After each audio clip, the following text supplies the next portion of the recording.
ميماتي بوسيالا، الكيروزان والتيغر هي أسماء ليست لممثلين مشهورين ولا لأبطال رياضيين، بل تسمية أطلقت على كباش المصارعة المنتشرة في الأحياء الشعبية، خاصة هنا باسطبلات الحراج، معقل كباش المصارعة.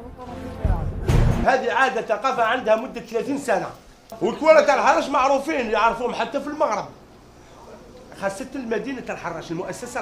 المؤسسة تاع الحراج معروفة انترناسيونال، معناتها الكباش في الحراج من البكري.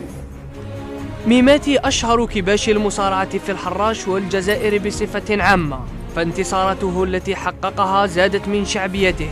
له قصة خاصة كما يرويها لنا فاتح. الكبش هذا عندي 3 سنين من اللي كسبته في وسط قاوته، كنا في الليل قاعدين حتى شفنا الكبش ولي يلعب بصوتي، قلت لهم هذا نربيه ما نبيعوش. خليته شهر شهرين 3 وليت نديكوفري فيه حوايج شغل ماشي كيما الخرفان. نحيته عزلته صدق باقارر، ومع ذاك مع الوقت يبدا يكبر يجوا لي عيبه ديروا يتضارب بديت نخرجوا للتيرا، راك فاهمني، وصدق واعر.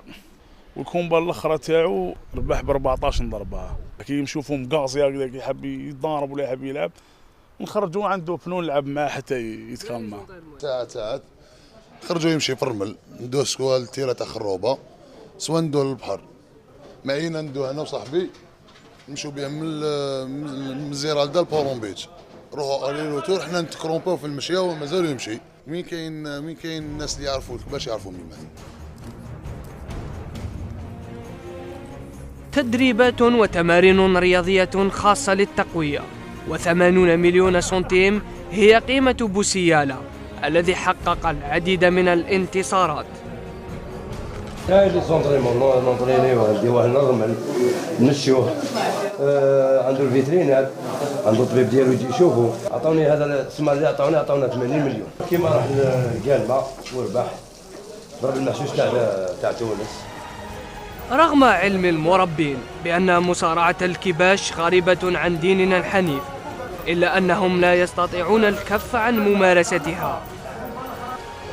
هي داخلة في الحرام، وشنو الانسان احسن يجبد روحه منها شوي. انا دوكا عنده كومبا الشهر الجاي شغل عندي ستارك شغل انا راح نتضارب، انا كابا ما نشوف شي ما نجي عنده نوكلو نشربو. صدقني غير نحبوا شغل وليدي والله غالب شغل كي تجي الشحنه هذيك. كيفاش عندك بليزير عندك فيس تاعك باش تضارب به، خليه يضارب ونرحمه، تشوف كيفاش راح يخسر حبس كبشك.